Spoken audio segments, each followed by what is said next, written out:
Bonsoir et bienvenue dans le podcast Culture PG du lundi 21 janvier 2026. Oui, nous allons faire un podcast sur le sport de merde, comme dirait Luis Enrique. On est au lendemain donc de Sporting Portugal PSG. Le PSG s'est incliné 2-1 à Lisbonne pour ceux qui n'ont pas suivi. Non, Francky le facteur, je ne t'épouserai pas, ne m'en veux pas. C'est gentil en tout cas de proposer. Bonsoir le live. On n'est que deux ce soir parce qu'il y a beaucoup de forfaits, il y a des gens qui sont invités, tout et tout, donc c'est compliqué, mais j'ai dit on peut pas reculer, donc je suis allé chercher le malheureux Blaise au fond de son lit qui est malade comme tout. Bonsoir Blaise. Bonsoir Philo, bonsoir à tous et tu m'as pas vraiment cherché, j'avoue que ça me fait plaisir quand même, même si vous l'entendrez, ce sera pas toujours agréable. Je suis désolé pour toi. Envoyez vos vœux de rétablissement à Blaise, il en a bien besoin. Non, c'était pas une bonne opération, effectivement. On me dit tout juste revenu de Lisbonne, c'est bon, pile à temps pour le podcast. Bon, écoutez, y a pas de souci, ça fait très plaisir de, après avoir subi cette soirée, de venir nous écouter. Oui, encore le fameux même, nous ne sommes que deux, mais c'est comme ça. Ça nous permettra de faire un peu plus court que d'habitude aussi. C'est pas plus mal pour les deux grands malades que nous sommes. Qu'est-ce que je voulais vous dire d'autre? Culture Scousers vous salue. Petite victoire 3-0 à Marseille, on les embrasse. Même si dans le fond, ça nous arrange pas tant que ça au classement. On nous dit en gagnant hier, on était qualifié. J'ai vraiment la haine. Oui, oui, oui. Bah là, surtout, on vient de poster un article sur le classement. C'est incroyable. Il y a 8 équipes à 13 points. J'ai jamais vu ça. Ça va être fou, fou, fou, quoi. Effectivement, nos amis marocains me disent j'ai connu la défaite en finale de la CAN dimanche et la défaite d'hier. Bah écoute, j'espère pour toi que OCR PSG vendredi soir ne va pas te permettre de faire le 3 à la suite. Mais ça va pas être facile. On revient à nos moutons. Donc, défaite 2-1 à Lisbonne face au Sporting avec une incroyable célébration sur les buts. Je sais pas si vous avez fait attention. Pardon. Ah mince, j'ai oublié de lancer, de corriger le titre du live. Ouais, vous avez raison. Excusez-moi, je corrige ça tout de suite. D'habitude, en fait, je vous explique. Je suis un peu moins en retard, donc je n'ai pas eu le temps de corriger. Voilà. Donc c'est bien le podcast du 21 janvier et il y a du 2-1 pour le Sporting.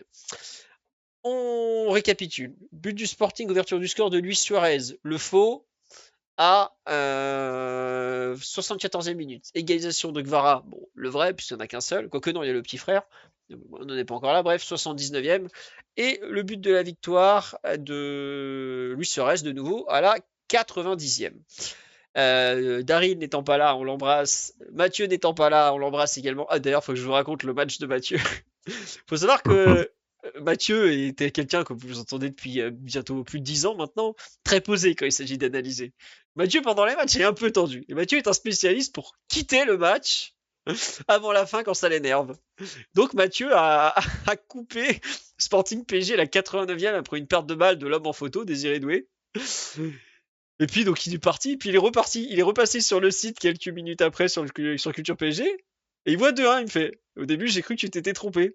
Donc Mathieu a raté le but du drame à la dernière minute, et il m'a dit j'ai cru une coquille, mais après j'ai compris que c'était pas du tout une coquille. Voilà. Donc Que Mathieu se rassure, je pense qu'on va en parler de ce but. voilà. Donc il aura la description de celui-ci. Donc il m'a beaucoup fait rire. Faut savoir qu'il y a des fois, il a quand même quitté avant les prolongations ou des matchs importants. Mais il a du mal à tenir. Moi, j'ai pas le choix, c'est mon boulot. Mais voilà. On me dit la coquille, c'est Chevalier surtout. Ah bah oui, oui. Bon, on va en parler lui aussi. Bah tiens, la passe de merde de Doué, j'ai éteint ma télé par colère. Bah je crois que c'est celle-là, effectivement, qui a abouti à faire dégoupiller notre petit Marty préféré. On me dit j'ai quitté le trophée des champions à 90e. Ça, c'était pas une bonne idée. Mais bon, si vous voulez, j'en connais un qui a quitté le Parc des Princes PSG City à 2-0 pour City. Hein. Donc, il y a pire, rassurez-vous. Mais en tout cas, bah, le pouls du match, ça va être pour moi, puisque nos habitués ne sont pas là. Je dirais qu'il y a un peu 2 ou 3 temps dans cette rencontre. Il y a globalement la première période où bah, il y a une équipe sur le terrain, quoi. Lucien Riquet l'a dit. On a archi dominé. Défensivement, je pense qu'on fait notre meilleur mi-temps de la saison. Parce que vraiment, enfin, le Celtic, n'importe quoi. Le Sporting, c'est quand même une bonne équipe, je trouve. On va en reparler, mais je trouve que dans les intentions de jeu, les principes de jeu, comment l'entraîneur gère ça, c'est une bonne équipe, je trouve. Ils avaient 5 absents, ouais, mais même, ils avaient autant d'absents pratiquement à Munich, ils avaient fait un bon match, surtout. En fait, ça fait partie de ces équipes où le PSG, pareil, quand on a des absents, le style de jeu est infusé et ça permet de tourner. Donc, cette équipe du Sporting, pendant une mi-temps, elle se fait mais éclaté, littéralement. Mais on marque pas, comme vous êtes au courant. Mais vraiment, une très très bonne première mi-temps malgré tout. Début de deuxième mi-temps, on voit que ça commence un peu à être plus compliqué. Et je dirais de la 45e à 70e, on est quand même toujours dominant. Mais on sent que bah forcément, à force de presser, contre-presser, attaquer, ça fatigue. Et on marque toujours pas. Et je trouve que les 20 dernières minutes, pour le coup, ça devient un match où les lignes sont très distendues. Ça va, le Celtic, j'ai du mal, le Sporting arrive de plus en plus à attaquer, de mieux en mieux. On voit côté droit, ça commence à passer avec Jenny Catano. Donc, et la fin, vraiment, par contre, ça devient limite un match où le ballon va d'un but à l'autre. Et là, c'est typiquement le genre de match où le PSG n'est pas équipé pour, et on le perd. Mais globalement, il y a un premier bloc de 45 minutes où tu le roules dessus.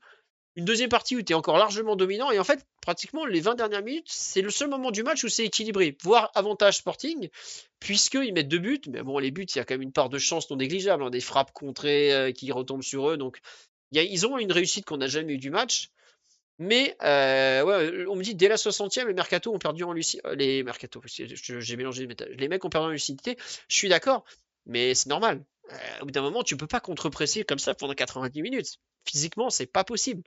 Et c'est un match de Ligue des Champions quand même. C'est pas un match de Ligue 1 ou de Ligue 2 ou un match de Coupe de France contre une petite équipe où là tu peux pilonner, pilonner, pilonner. C'est quand même Ligue des Champions à l'extérieur. Et bon bah c'est terrible ce que je veux dire, mais t'as laissé passer ta chance dans les 60 premières minutes. Quand Kvara égalise, tu te dis allez, on va un nul, c'est un moindre mal. Et puis bah tu te prends ce but à la 90e et je sais même pas s'il y a eu 70 secondes de temps de jeu réel dans les arrêts de jeu de 5 minutes, enfin même 6 minutes. Donc voilà quoi. C'était un peu décevant, un peu très frustrant, mais enfin c'est pas, enfin je sais pas si ce que je peux dire est acceptable pour le supporter parisien que nous sommes tous, et les supporters. Mais je crois que les deux matchs que je préfère cette saison en termes de cette année civile, pas cette saison, cette année, c'est PSG PFC qu'on perd et c'est celui-là. Et la deuxième mi-temps contre Lille, parce que on perd à Lisbonne, je trouve qu'on méritait pas. On gagne le Ligue des Champions, le trophée des champions. Je trouve qu'on le méritait, mais alors encore moins. Mais heureusement qu'on gagne parce que c'est l'OM en face. Mais en termes de jeu, c'était le néant. Le pareil, le PFC en Ligue 1, c'était vraiment pas bon. Quelque part, c'est terrible, mais ça me renvoie vraiment à l'automne dernier quand on enchaîne PSV Atlético où on prend un point sur 6 possibles. Bah, je trouve qu'il y a un peu de ça. Et malgré tout, j'avais pas envie d'enfoncer l'équipe à l'époque, donc j'ai pas spécialement envie de l'enfoncer aujourd'hui. J'aime pas parler de défaite encourageante, comme le dit sur live. Je trouve que c'est une défaite où tu retrouves un peu ton identité de jeu malgré tout. La saison, elle est très compliquée, beaucoup de hauts, de bas, de hauts, de bas. La saison, elle me fait beaucoup penser à 2020-2021, où pareil, beaucoup de blessures, des moments où ça va, des matchs avec beaucoup de charge émotionnelle. Je sais pas si vous vous rappelez, on fait pas une très bonne saison, mais tu vas gagner à Manchester United alors que t'es dos au mur. Ensuite, tu te qualifies en huitième en allant mettre une rouste à Barcelone, mais tu trembles au retour. Après, tu passes en quart de finale contre le Bayern, cette double confrontation totalement folle, avec la neige et tout. Et je trouve que cette saison est vraiment, mais pareil, c'était des saisons sans préparation. Enfin, t'as des montagnes russes parce que tu peux pas avoir de constance vu que t'as pas pu la préparer. Et donc, c'est un peu ça, quoi. Donc, voilà un peu ce que ce match m'inspire. Pas une catastrophe, mais quand même une belle frustration parce qu'effectivement, dans la course au top 8, c'est gênant. Il manque l'été Ibiza. Attendez, ils ont passé la moitié de l'été à Los Angeles à la Coupe du Monde des clubs. Après, ils ont fini à Atlanta. Bon, Atlanta, il n'y a rien à faire. Mais ensuite, ils étaient à New York et Ibiza, ça va, hein, c'était presque Ibiza, hein. Donc voilà. Blaise, de ton côté, comment tu as vécu ce match? Est-ce que tu es dans une défaite qui t'a mis en rogne, une défaite que tu trouves logique? On t'écoute. Non, la logique, je ne pense pas. Après, mon avis, il rejoint en tout cas grandement le tien. C'est-à-dire que je pense que depuis que cette équipe, en tout cas depuis que Luis Enrique est à la tête de cette équipe, on voit que pour gagner à haut niveau, je parle pas des matchs de Ligue 1 où le talent individuel peut faire la différence. À haut niveau, cette équipe a besoin de bien jouer pour gagner. Et effectivement, on a eu des victoires, le PFC et Marseille notamment, et deux défaites que tu as recitées avec le PFC en plus de celle d'hier. Et bah, je suis totalement d'accord sur le fait que la prestation collective de l'équipe sur ces deux matchs était bien supérieure aux victoires qu'on a pu obtenir. Et le parallèle avec la saison dernière, il est vraiment bon parce que on voit bien que dans ce qui marche très peu, ou en tout cas moins bien dans cette équipe depuis le début de saison, c'est les joueurs offensifs et ce qu'ils arrivent à faire aux abords de la surface et devant le but.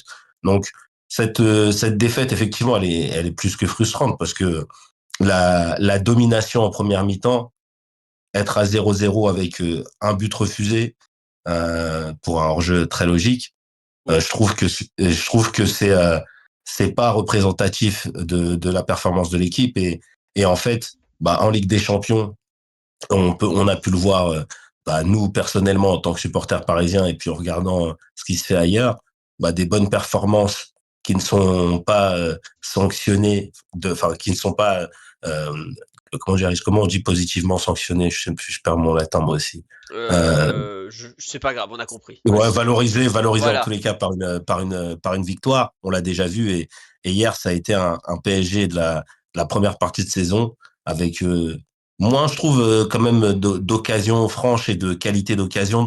Donc je pense qu'on en parlera aussi dans les performances individuelles, les performances des joueurs comptent grandement. Mais oui, je suis pas alarmiste. Après, il faut quand même le dire et tu en parleras sûrement avec le classement. Donc de voir ça comme ça, autant d'équipes à 13 points, c'est assez en tout cas problématique à l'approche de la dernière journée parce que Newcastle, ça reste une équipe avec de la qualité. Ouais. D'ailleurs, Newcastle, Bruno Guimaraes est sorti sur blessure. La cheville neymarienne, on va dire. Ah, il nous a fait un angle droit là, une équerre le type, le pauvre. J'ai mal pour lui, vraiment. Mais je suis pas sûr qu'on le verra au parc dans 7 jours, hein. Vu comment ça a tourné, ça me paraît compliqué. Je lui souhaite un prompt rétablissement parce que c'est un super joueur de foot, même s'il avait été l'auteur d'un odieux coup de coude dans le dos de Ugarte lors de notre dernier Newcastle PSG. Euh, pour passer un peu à oui, le classement, en fait, PSG Newcastle, je pense que les deux équipes avec un match nul finiront dans le top 8 ou pas loin. Donc bon, ah peut-être pas, parce qu'il y a quand même 8 équipes à égalité, non ça suffira peut-être pas, mais bon, malheur aux perdants. On dit ça serait dommage de quitter le top 8 alors qu'on l'a scoté sur 7 des 8 journées. Bah oui, oui, on a commencé, on était premier. Donc voilà, hein, y a pas de. Le match nul nous sort. Ouais, ouais, c'est effectivement, il va y avoir il y a trop d'équipes à 13 et 12 points, donc il va falloir gagner. Et aussi, hein, donc on verra. Mais pour l'instant, on revient sur ce Sporting PSG. Sur l'aspect collectif, il y a une personne sur live qui me dit ouais, la gestion émotionnelle en fin de match, gestion mentale. Euh, ouais, je suis pas trop d'accord pour le coup. En fin de match, je pense que c'est juste des joueurs fatigués qui voient que le match leur échappe un peu, qui ont eu pas de bol pendant tout le match et qui se rendent compte qu'en face, eh ben, ils ont la chance avec eux parce que j'ai rien contre le Sporting, mais les deux buts que le Sporting marque, bon, ils sortent un peu de nulle part, quoi. Un coup de billard sur un corner, un autre, une frappe repoussée qui retombe parfaitement sur un type. Alors après, on pourra parler de la technique de Lucas Chevalier, mais ça c'est un autre point. Mais je trouve que le Sporting s'en sort vraiment bien. Et côté PSG, il se comprend qu'il s'énerve un peu. Voilà, donc ça me choque. En fait, plus que de parler de problèmes émotionnels, je pense que le souci, il est vrai. Pour moi, le vrai souci du match, c'est à la fois la qualité. En fait, dans le vrai souci, on parlera de trucs positifs après, mais le vrai point négatif, c'est les choix qui sont faits autour de la surface et dans la surface pendant tout le match, quoi. Que ce soit Barcola, Dembélé, Doué, Ruiz, Mayulu, Warren. Le seul qui a eu un vrai geste juste d'attaquant, c'est Kvara sur le but. Comment ça s'appelle? Provocation du défenseur qui craint la feinte vers l'intérieur, bam! Après il allume et ça fait ficelle, quoi. Mais des gestes comme ça où le joueur, l'attaquant, ou le joueur offensif sait ce qu'il doit faire, le fait dans le bon tempo et ça finit au fond. Bah, t'en as un autre dans le match, c'est le centre de Fabian Ruiz où il feinte le centre pour s'ouvrir l'espace et il le fait ensuite. Et globalement, t'en as pas assez. Ouais, 6 tirs cadrés sur 28. Même les tirs de loin, on a voulu tirer trop fort.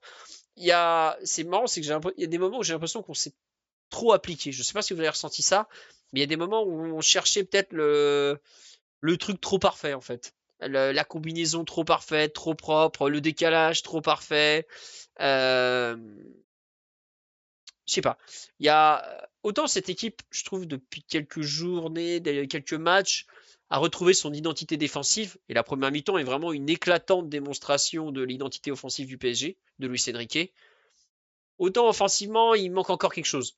On voit que Doué n'est pas tout à fait connecté aux autres, que Dembélé, c'est encore très irrégulier, que Gvara, bah, j'en parle même pas. Bercola, pareil, c'est archi irrégulier. On tire, mais ouais, je me demande si on se précipite pas un peu trop. Je pense, tu vois, une personne me dit sur là, faut arrêter de dire à Fabien, que Fabien Ruiz arrête de tirer tout le temps. Je suis d'accord. Ruiz, par exemple, en début de match, il tire, je comprends, c'est le premier tir du match, je me dis, bon, il va se mettre dedans. Mais après, il y a d'autres moments où il y a des tirs. Voilà, on manque pas de tirs de loin sur la live. Non, non, non. On manque de précision dans les tirs de loin. Parce qu'on a tiré de loin. Je crois que Vitinha, il finit à 4 tirs, ou un truc du genre. Ruiz aussi a tiré pas mal.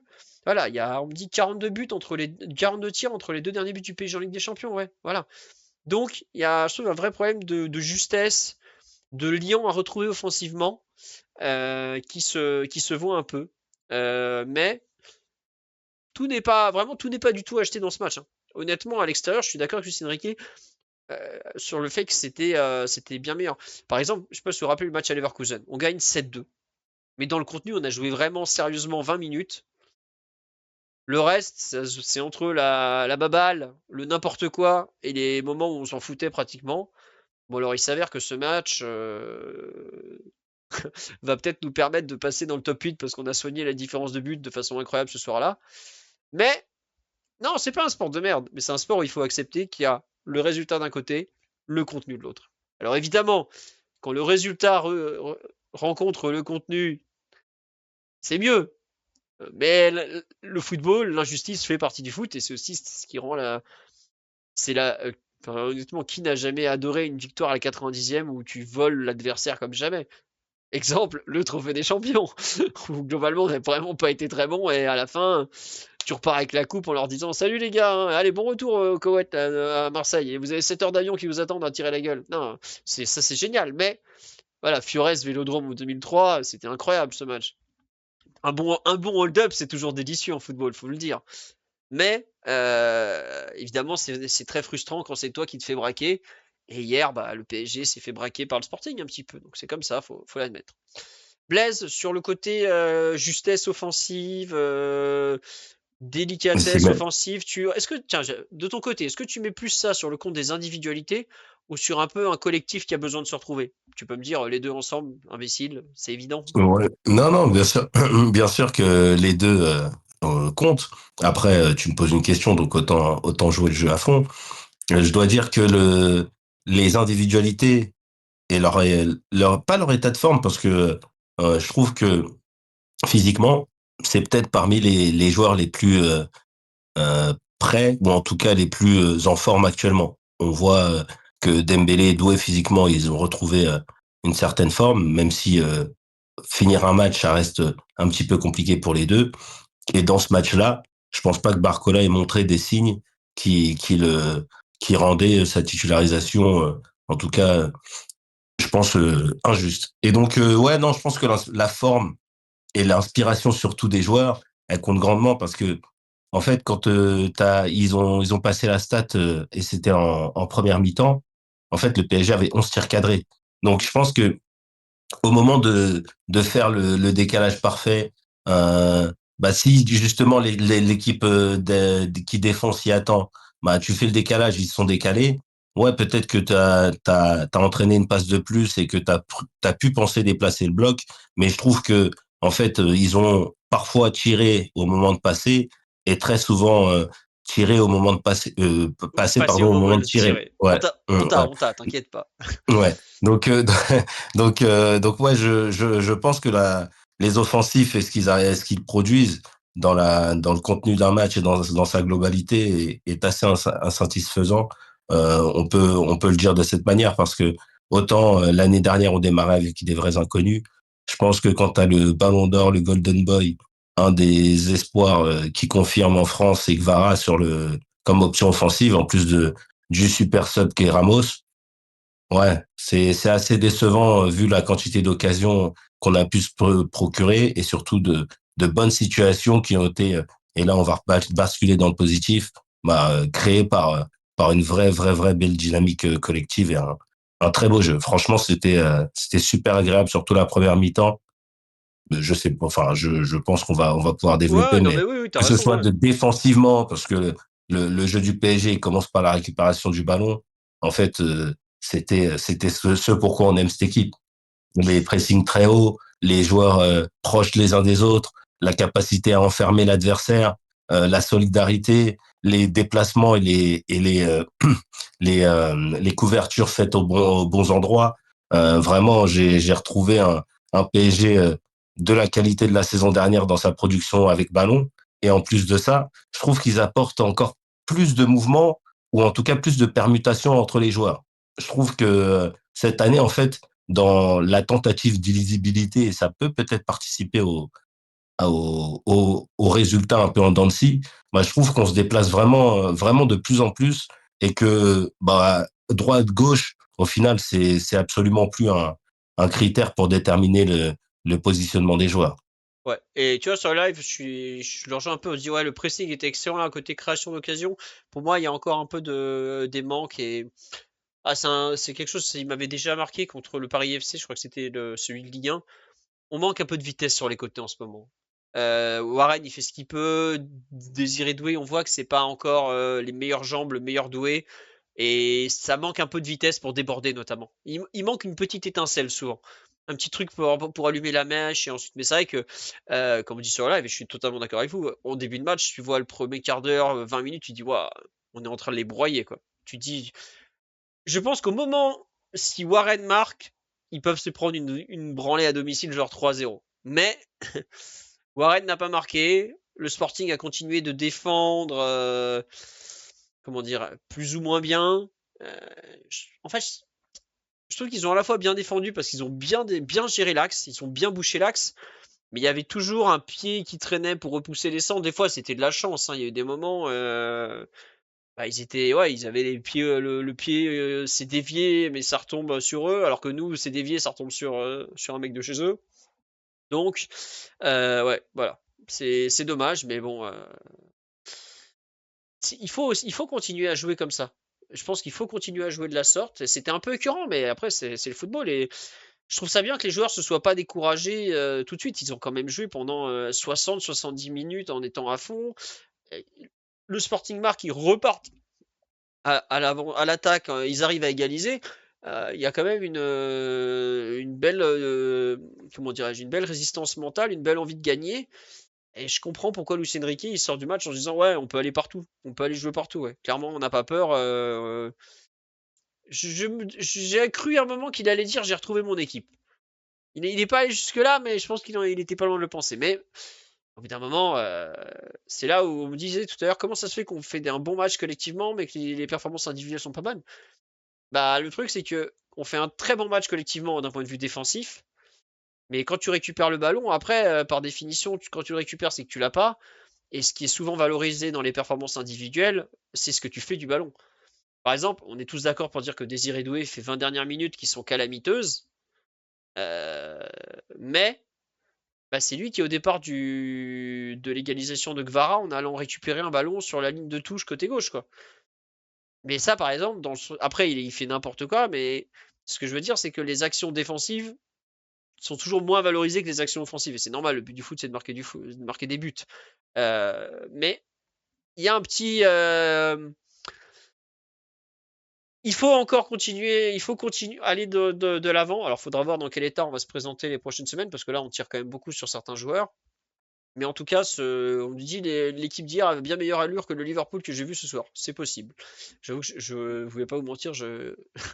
J'ai fait podcast lundi, match hier. J'ai profité de ce mercredi soir pour voir ma compagne un peu. Et je n'ai pas vu le match de Marseille. Donc voilà. Mais ce que je veux dire, c'est que dans la partie offensive, il y a des bonnes choses, mais on n'a pas retrouvé non plus le niveau d'excellence de l'an dernier. On voit qu'on bouscule encore. Comment dire, on est encore un peu bousculé par les blocs bas notamment. On n'arrive pas encore à créer des occasions à l'appel comme on faisait l'an dernier. Donc voilà un peu le problème. Je veux bien Ouais, non, mais ton pour ressenti sur ça rebondir, justement. ouais, ouais, c'est ça. Et puis même pour rebondir sur le commentaire que tu as lu par rapport à on va dire l'opposition entre performance collective et performance individuelle. je trouve que ce que tu as dit résume bien la chose. Donc le PSG a bien récupéré le ballon comme il sait le faire, c'est-à-dire pas comme d'autres équipes qui, entre guillemets, attendent d'être dans leurs 16 mètres pour récupérer le ballon. Le PSG, voir sa qualité défensive, c'est aussi voir à quel point le gardien, on le voit pas. Et effectivement, en plus, cette année, on aimerait beaucoup moins le voir. Donc ça a été un match qui a été sur cet aspect-là plutôt bien maîtrisé.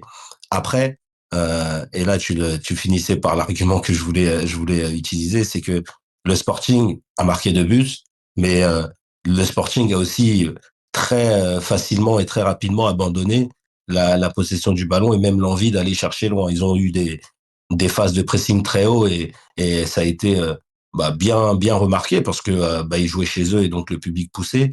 Mais finalement, au bout de 2, 3 minutes, ils ont compris qu'aller chercher haut, c'était pas la solution J'y arriverai parce pas. que ouais, ils n'y arriveraient pas déjà et qu'en plus sur dans le match ça a été prouvé quand on contrait, ils étaient encore plus en difficulté que quand ils étaient positionnés. Après dans la surface, quand ils sont à 5 6 7 ouais là à ce moment-là C'est dur, hein. il faut peut-être plus de jambes, plus d'inspiration et ça a été vraiment dur ouais parce que une fois que tu t'ouvres pas le score que ce soit avec Warren ou même sur certaines situations, ça complique grandement la tâche parce que un plan défensif, en fait, il est toujours validé quand il marche. Donc, si tu marques tôt, les joueurs, fatalement, ils ont d'autres aspirations et donc ils vont ouvrir des espaces. Donc, ouais, c'est ce match-là, je pense qu'il montre les difficultés du moment pour contourner et surtout marquer face à des blocs défensifs. Mais on va dire que si on passe dans les 8 et donc qu'on affronterait dans les semaines à venir des équipes de plus grande qualité, en fait, il y a de très rares moments où on se retrouverait à devoir attaquer face à ces 11 mecs dans leurs 40 mètres. Et puis, enfin, je veux pas être méchant, mais enfin, regardez le top 8 actuellement, je vais vous le citer. Bon, premier Arsenal, ils méritent, ils font une super campagne, 20 buts marqués, 2 encaissés en Ligue des Champions, rien à dire. Deuxième Bayern, ils nous ont dérouillé en première mi-temps, plus dur, mais rien à dire. Troisième Real Madrid, bon, enfin, le Real Madrid de cette année, il fait pas rêver, hein. Quatrième Liverpool, bon, pareil, ça fait pas rêver. Cinquième Tottenham, bon, ils ont pris une danse au parc. Septième Newcastle, bonne équipe, mais quand même assez régulière. Huitième Chelsea, bon, alors ils ont 75 joueurs, tu sais même pas qui va jouer. Neuvième Barcelone, on est allé gagner chez eux avec je sais pas combien de remplaçants. Dixième le Sporting, excusez-moi. Bon, alors le Sporting, ils sont là parce qu'ils ont joué 4 fois à domicile contre des équipes un peu faciles hors PSG. OM, Carpati et Club Brugge, je crois. Donc, forcément, ils ont fait 12 sur 12. Et après, Manchester City actuel, c'est pas très bon. Atlético Madrid, Atalanta, Inter, Juve, Dortmund. Enfin, la compétition est très ouverte, même si le PSG n'est pas dans le top 8, parce que on est sixième. Parce que tu te retrouves là, voilà. J'avoue qu'il n'y a pas trop d'équipes qui me font peur à cet instant dans ceux que tu pourrais affronter avec, hein. Comme dit sur live, pour moi, Arsenal et Bayern, collectivement, ont montré qu'ils étaient cette année très au-dessus du lot à cet instant. Voilà. On me dit on a de grandes chances de jouer Real ou Liverpool en quart ou en huitième. Pardon, c'est possible, mais il faudra voir encore la dernière journée parce que on est 8 équipes à 13 points. C'est vachement compliqué. Il y a du tirage au sort, il y a des barrages ensuite. Les barrages, il va y avoir des gros noms qui vont tomber. Après, gros noms, ça veut pas dire bonne équipe, hein. Voilà. Donc, on verra ensuite. On n'en est pas encore là. Mais il va falloir y arriver en quart de finale. Il va déjà falloir arriver en huitième, hein. On n'y est pas encore. Donc, on attendra la suite. Pour revenir au match, sur l'aspect collectif, est-ce que tu veux rajouter quelque chose? Oui, non? Bon, non, enfin, en tout cas, après, je sais pas ce que tu voudrais développer, mais Non, moi, pas non, forcément, parce que c'est un match qui s'est longtemps joué dans une moitié de terrain, et donc, on l'a dit en substance, le PSG qui a le ballon, c'est le PSG qui défend bien. Et donc, ouais, après, parler des complémentarités entre les joueurs, ça a été plutôt bien fait. Dans un autre aspect plus négatif, entre guillemets, c'est effectivement les entrants, les choix ont été forcés peut-être pour certains et dans la volonté de gagner pour d'autres avec Ramos et surtout Kvara qui remplace Mayoulou et donc on a eu les 4 joueurs à un moment sur le terrain Mais ouais, non, globalement, ça n'a pas été très positif parce que Gvara marque, mais ça, c'est effectivement très bien. Mais Ramos, je pense pas qu'il tire. Je pense pas qu'il ait un ballon dans la surface ou un Non. apport notable. Et puis, et puis notamment Zabarni, on l'a vu bien moins à son avantage que vendredi dernier contre Lille parce que bah, c'est une chose quand il va de l'avant, quand il peut aller presser et enfermer. Mais on voit que quand il doit reculer et être face à des ailiers plus vifs, bah ça crée tout de suite des déséquilibres dans notre équipe et en fait on a aussi pas payé les rentrants, mais en tous les cas ils ont pas forcément apporté ce qui était attendu d'eux. Ouais, je suis d'accord avec toi que Gvara a eu Gvara a eu un impact, mais les autres, bon. Je pense que c'était pas une partie dans laquelle il était facile de rentrer côté PSG, parce que tu avais quand même beaucoup de fatigue après avoir énormément pressé, contre-pressé, attaqué, tout ça. Euh, bon, Gvara est un joueur qui a été supérieur, donc il y arrive, mais je me mets à la place de Ramos ou autre, c'est un peu plus compliqué. Puis on n'avait pas de banc de touche, faut quand même dire la vérité, quoi. Bon. On va. Non, Hakimi était de retour en France aujourd'hui, mais visiblement il n'était pas à l'entraînement. Voilà, le live dévie un peu du podcast, mais personne ne lui en veut. Avant de passer aux perfs individuels, parce que je pense. Non, juste un dernier truc. Les coups de pied arrêtés défensifs, ça commence à me fatiguer. Va falloir reprendre le travail. Cher Raphaël Paul, on va se frotter un petit peu la moustache magique et on va me retrouver une animation défensive un peu plus cohérente. Parce que là, aïe, aïe, aïe, voilà, bon.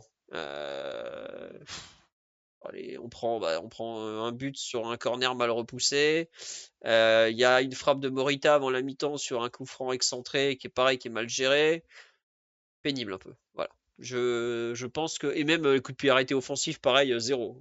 Vitinha, n'importe quoi. Les corners, je sais. Le, Ouais. le corner où Doué regarde pas le ballon, Non mais ça ça, c'était oh là inédit. là, mais. Non mais là, c'est le genre de truc qui me tend devant un match. Tu vois ça, tu fais, mais quand même.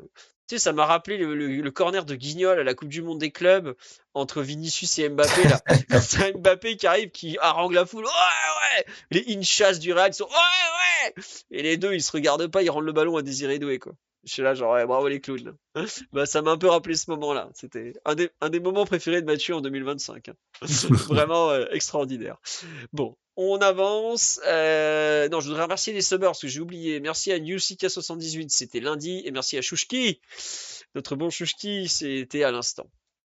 Voilà. Le coach ne s'est-il pas trompé? Tiens, on va finir un peu par Luis Enrique parce que moi, il y a des trucs, effectivement, je n'avais pas fini sur Luis Enrique. Il a raison, ce très bon liver. Est-ce que le coach ne s'est pas trompé en faisant sortir Barcola plutôt que Doué? Tiens, Blaise, est-ce que tu as un avis là-dessus? Euh, Ah, Bah, je pense que déjà, il a une vraie préférence pour Doué. Je parle pas de forcément de l'humain ou autre, mais dans ce qu'il peut apporter à l'équipe, parce que moi, sans rentrer dans sa performance individuelle, bah Doué, depuis qu'il joue et il enchaîne, notamment en 2026, moi je le trouve bien meilleur quand il est dans le cœur du jeu que quand il est sur le côté qu'il a révélé la saison dernière. Donc peut-être que par rapport à ce qu'il voulait faire, c'était meilleur effectivement puisque c'est lui en plus qui est redescendu d'un cran. Mais ouais, Barcola en fait Barcola, je trouve que au moment de choisir, bah il a pas forcément toujours fait assez pour rester quand t'as un mec comme Gvara qui est là, il a les, les dents qui rayent le parquet. Je pense que quand il s'échauffe, il doit regarder toutes les secondes le banc de touche. Donc, le mec donc, chiant. Non, mais c'est trop ça en plus. ouais, je trouve que Doué, il a une capacité à énerver, il a une capacité à rater, mais il a surtout une capacité à faire des bonnes choses et à conserver le ballon, à apporter des choses, à obtenir des fautes. Donc, ouais, Barcola, je pense que c'est plus le fait qu'il crée, il apporte, mais il fait pas assez, il marque pas. Et là, il a pas pu donner une passe décisive. Et c'est, je pense que au moment de faire un choix, le rend entre guillemets plus sujet au changement. Ouais. Non, je suis d'accord. Et je pense que Barcola, de par ses courses à vide, est plus à même de s'épuiser. Et il y a aussi un autre point, c'est que Barcola a quand même énormément joué cette saison. C'est un joueur qui a la capacité de. C'est un peu notre seul joueur de profondeur de l'effectif. Et je pense que Luis Enrique le gère un peu plus que Doué. Et après, je pense aussi qu'il y avait la volonté de passer Doué, de garder Doué sur le terrain pour l'utiliser en relayeur, aussi pour en fin de match, parce qu'il a fait d'ailleurs, à aller chercher la victoire. Donc d'où voilà pourquoi il a gardé Doué sur le terrain. Après bon, Doué en relayeur, il fait speak, il va être en big trouble cet enfant, parce que ça commence à pas me plaire cette idée. Mais bon, c'est autre chose. On nous dit on a pris le Mais, jeu. Oui, pardon. non, non, mais je sais pas si t'allais lire un commentaire. Vas-y, tu. Non, non, non, mais oui, dans les trucs aussi que j'ai pas compris, et je l'ai mis sur le site, tu fais rentrer Zabarni pour tenir le côté droit. Parce que t'as un. Ok, pourquoi pas. Bon. Et à ce moment-là, c'est Maxi Aroro, son adversaire direct. Zabarni, en théorie, il peut tenir ce duel. Et quand l'autre, il fait rentrer. Pardon pour l'autre, oui, Borges, beaucoup de respect pour vous. Quand il fait rentrer Alisson Santos, qui va quand même beaucoup plus vite. Hein, il y a un moment, il le sait très bien que Zabarni, il va pas tenir la course contre Alisson Santos. Il a déjà du mal sur tout ce qui est recul-frein quand il joue dans l'axe. Alors là, sur un côté comme ça, très excentré, avec Bip Bip le coyote en face, ah bah ouais, il s'est fait torcher, ouais, évidemment. En plus, Zabarni, il manque tellement de confiance en ce moment, il sait plus où se mettre. Bon, alors Marquinhos, physiquement, on voit que c'est très compliqué. Hein. Les sprints sur les côtés, waouh, c'est dur. Mais je suis un peu, je suis un peu perplexe sur l'idée de mettre un joueur comme Zabarni sur un côté face à un vrai ailier, quoi. Vraiment, ouais. Je suis. Voilà. Tiens, question intéressante sur Rêve. Est-ce que vous ne trouvez pas que lorsqu'on a. Attends, juste, Pardon, excuse-moi, vas-y, Philo, vas-y, juste Blaise. pour Luis Enrique, parce que je pense, je sais pas si la question va le concerner, mais juste pour Luis Enrique, moi, ce que je voulais ajouter, c'est que dans l'évaluation aussi de son match et de ses matchs globalement ces derniers temps, c'est qu'il est beaucoup plus démonstratif que la saison dernière. Et je sais pas si c'est un bon signe, je sais pas si c'est un message à son groupe, mais tranquille, tranquille, Luis Enrique. La saison dernière, il nous avait habitués à pas forcément contester, réagir. Et ouais, lui aussi, je pense que bah, il a besoin de se remettre en tension compétitive, Bah, lui, il est dedans, lui. Hein. mais tranquille, Ah, lui, il est ça dans va la aller. tension. Ah non, non, lui, ça y est, tu sens que l'élimination contre. Je pense qu'il y a pas mal de choses qui le fatiguent depuis des mois, qu'il a pris sur lui parce que bah, il sait que la demi-saison a été compliquée. Mais pour lui, ça y est. Hein. Deuxième partie de saison, les matchs décisifs arrivent. Comment il monte sérieusement en température. Il monte très très sérieux. Et bon, après, c'est aussi ça. Hein, ça fait partie du personnage. Mais peut-être aussi c'est une façon de remettre son groupe dans une tension compétitive qu'il n'avait plus vraiment. Quoi. Je pense que le match de vendredi soir à Auxerre sera assez intéressant d'ailleurs. Est-ce qu'on va faire un match de Lavas, là, truc dégueulasse, où t'es à 3 tirs à la mi-temps, où tu fais tourner 72% de possession, et t'as un mec sorti de nulle part qui remonte 40 mètres à chaque fois qu'il prend la balle, au hasard Kevin Danois, ou Sinayoko, vous prendrez un des deux, vous allez voir. Ou est-ce qu'on fait un vrai match en mode non mais allez c'est bon, la saison elle est lancée maintenant, il faut qu'on commence à avancer. Quoi. Donc, mais je pense que Luis Enrique essaye de mettre un peu de tendre un peu son groupe, que ça bouge un peu quoi. On verra. Euh, donc j'ai pas du tout aimé le changement Zabarni côté droit pour moi. Si tu le mets face à un ailier c'est mort. Et oui effectivement il y a un côté intéressant sur est-ce qu'on jouait pas mieux quand on avait plus de remplaçants comme Mbaye, Njantou, Mayulu, tout ça on jouait plus collectif. Après c'est entre guillemets normal parce que bah plus l'individualité est forte plus elle va être tentée de jouer sur sa qualité individuelle. Donc voilà, alors que les autres vont peut-être s'effacer au profit du collectif. Et c'est là où le PSG était immense l'an dernier, c'est que l'individualité, aussi forte soit-elle, s'est toujours effacée au profit du collectif.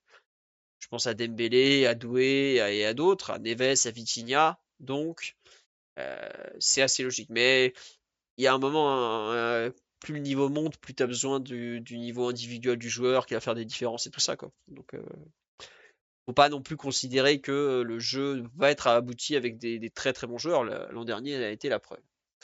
On va passer aux perfs individuels puisque en général on commence par le petit champion des buts. Alors pour anecdote, enfin pour l'anecdote, pour info plutôt, Blaise ne sait pas ce que j'ai pensé du. Bon, si moi c'est écrit sur le site, mais Blaise n'était pas forcément au courant de ce que j'ai pensé en détail du nulard du Nord, me dit-on sur le live. Est-ce qu'il est encore présent sur la scène du crime? Je sais pas, je sais pas. Blaise, qu'est-ce Qu'est-ce que tu as à nous dire sur le Bardella de Calais, comme on me l'a dit? Franchement, on voit. En fait, on voit et ça se confirme. C'est à l'heure qu'il est. Je parlais au 21 janvier 2026. C'est absolument pas un gardien pour le Paris Saint-Germain, dans le sens où il fait pas d'exploit. Et en fait, cette équipe-là, Ah, ah quand elle non, est dans cette ah non, ah non, il fait un exploit. Je crois que c'est le mec qui a réussi le plus vite à faire l'unanimité contre lui. Et ça, c'est pas un petit exploit. c'est pas faux. Et en tant que supporter parisien, un joueur que tout le monde aime, j'avoue que ça c'est rare. Non mais il Et tout le arrive, monde attends, mais déteste. il est arrivé dans une équipe, tous les supporters aimaient tous les joueurs, bah lui en 2 mois, 3 mois, tout le monde peut le plus blairer quoi. C'est extraordinaire. Ouais. Tu sais, je suis même tombé sur un petit edit là sur Twitter où, entre guillemets, on montrait les images du sac de la saison dernière en disant, en fait, si on savait qu'en mettant Chevalier et Zabarni dedans, tout changerait, on les aurait pas recrutés. Effectivement, lui, euh, dans le, je sais pas ce qui se passe dans le vestiaire et je pense que bah ça va, c'est un joueur qui est adapté, mais ouais sur le terrain c'est pas un gardien en tous les cas à l'heure qu'il est pour nous parce que je dois dire que en direct ça m'a choqué. Moi le corner concédé, j'arrive pas à le comprendre. La balle elle est déviée elle est déviée dès que le ballon il est centré. Donc entre guillemets je vais pas dire le temps, mais au moins un gardien de haut niveau, il sait s'ajuster. Et il serait capable de la bloquer en 2 temps peut-être, mais en tout cas pas de la sortir de cette manière-là. Et bah, les conséquences, encore une fois, elles sont grandes parce que ils arrivent à ouvrir le score. L'équipe fait le nécessaire pour revenir. Et en fait, bah, je sais pas quoi dire sur le deuxième. Franchement, on peut me dire ce qu'on veut. C'est une frappe plein axe. Les frappes d'échauffement, je vois même à l'échauffement sans opposition, je vois des gardiens qui sont capables de faire des exploits. Un gardien aussi frais que lui à cette minute du match, il est censé ne pas repousser avec la deuxième main qui est aussi faible et qui repousse en plus, comme bah, tous les gardiens qui sont un peu malchanceux ou en tout cas dans une dynamique très négative, bah, tombent sur le seul joueur qui peut marquer. Mm. Donc, euh, donc ouais, non, Chevalier, ça devient plus que problématique parce que je le pensais secrètement et j'avais pas envie de le dire publiquement. En fait, j'ai peur que sur cette saison, et ce qui en plus fera grandement le jugement de cette équipe qui peut faire un doublé ou en tout cas aller loin en Ligue des Champions, bah, c'est que j'ai pas envie qu'on soit plombé par un gardien, quoi. Sachant qu'en plus, le choix fort de cet été, c'est le recrutement d'un gardien en remplacement d'un joueur qui est une légende pour beaucoup chez nous. Donc ouais, Bah non, oui. sur hier Et, Chevalier, bah, c'est- ouais, ah oui, vas-y, excuse-moi. non, mais je Non, comprends que tu sois en non. rogne. Ouais, non, mais sur hier Chevalier, franchement, j'ai pas envie de dire que je le mets sur lui parce que les offensifs, on en parlera plus tard. Mais moi, je sais que dans une équipe, et je l'avais dit lundi, dans plein d'équipes, hein, même dans des divisions inférieures, je vois des gardiens, enfin, sur les situations qu'il a, hein, je dis pas dans leur qualité de gardien, sur les situations qu'il a, j'en vois des dizaines faire beaucoup mieux. Et ça, c'est vraiment un problème. Mm. Et ça risque, en tout cas, ça prend grandement le pli de pouvoir nous rendre en difficulté au moment où bah, on aura besoin d'un arrêt ou de moins un gardien qui est capable d'assurer et de bloquer un ballon simple. Ouais. Je te rejoins sur le fait qu'aujourd'hui, tu peux pas gagner avec des champions avec Chevalier. Il est trop loin de ce qu'il a pu être à Lille et tout. Euh, En revanche, sur le match d'hier, j'avoue que je pense qu'on commence à avoir un biais vis-à-vis de lui. Par exemple, le premier centre, là, celui de Génie Katamo, il est très puissant, il est un petit peu dévié, il repousse un peu comme il peut.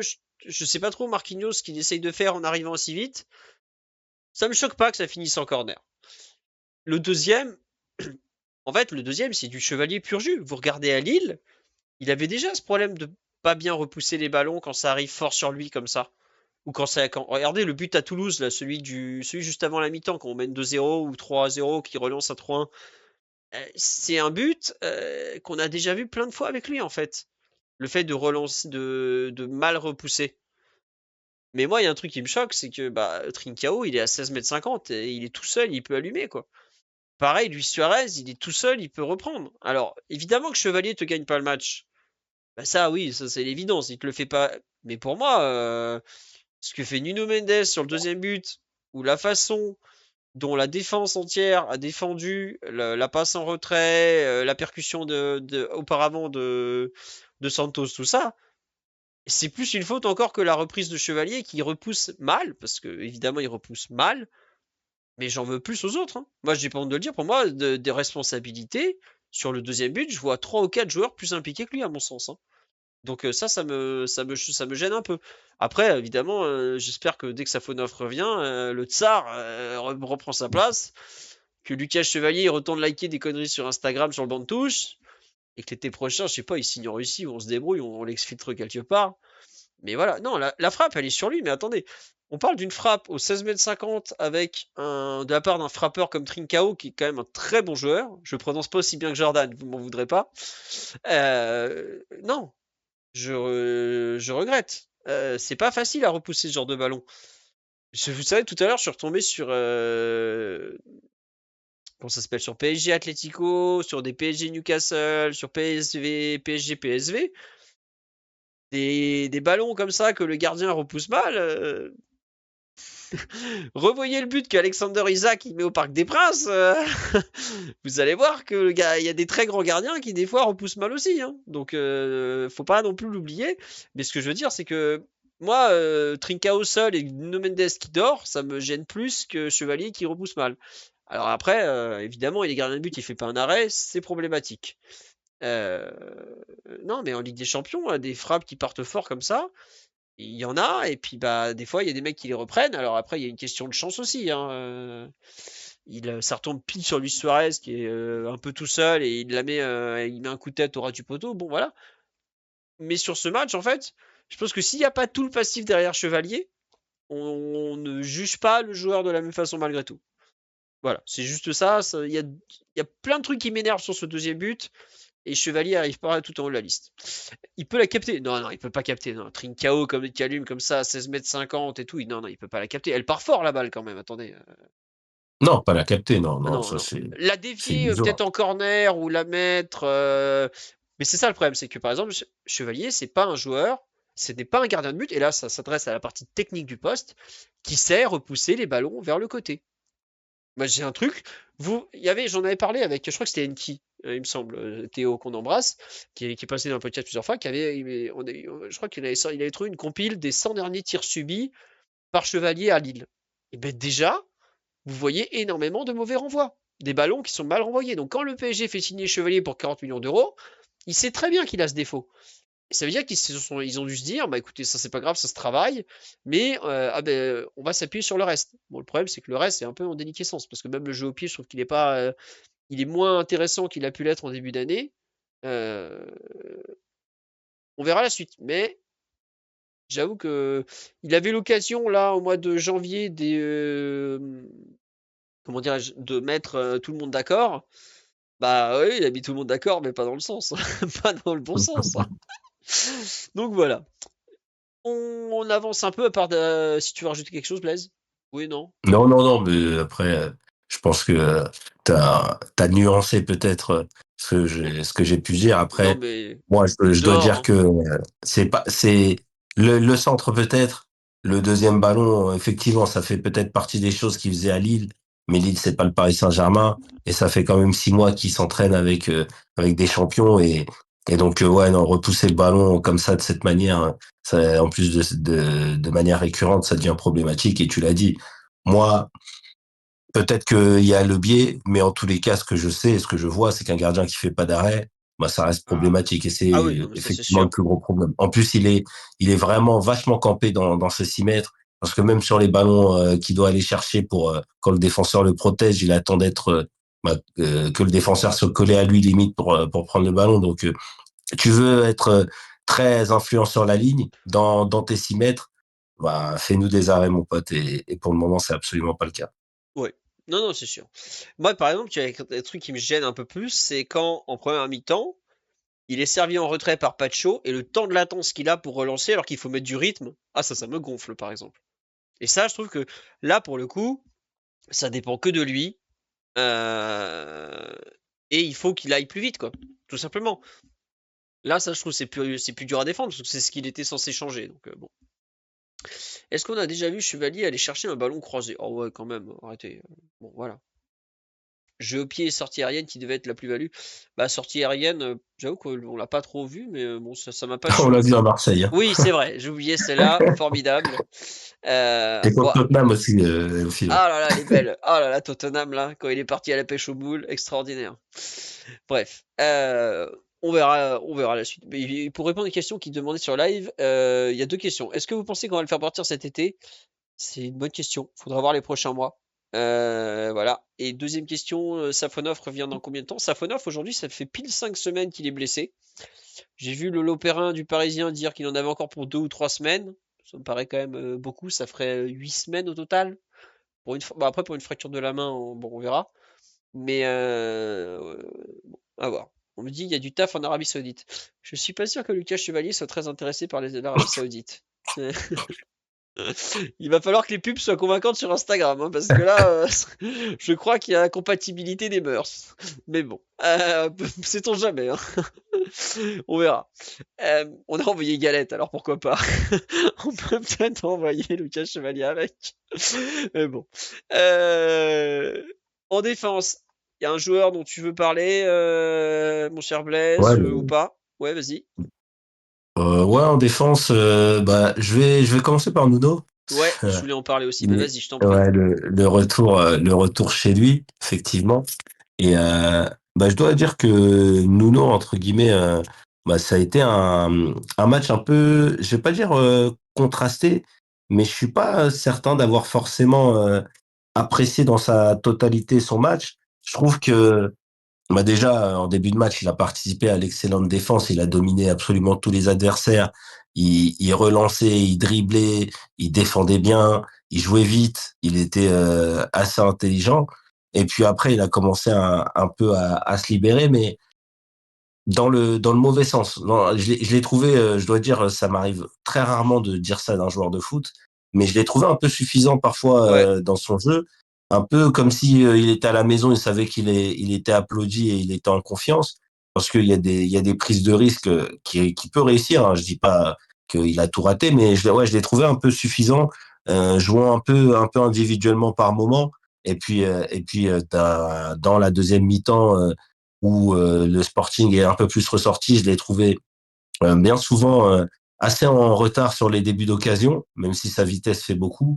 Et puis bah tu l'as dit, il y a sur le deuxième, sur le but de la victoire, il est très attentiste. Il ne regarde absolument ni le placement de l'attaquant, ni le placement de son équipe qui est remontée. Et en incroyable. fait, bah c'est ouais, ça c'est quelque chose assez bah, je dois dire surprenant et même insupportable parce que c'est des repères collectifs assez faciles à acquérir et surtout qu'il a.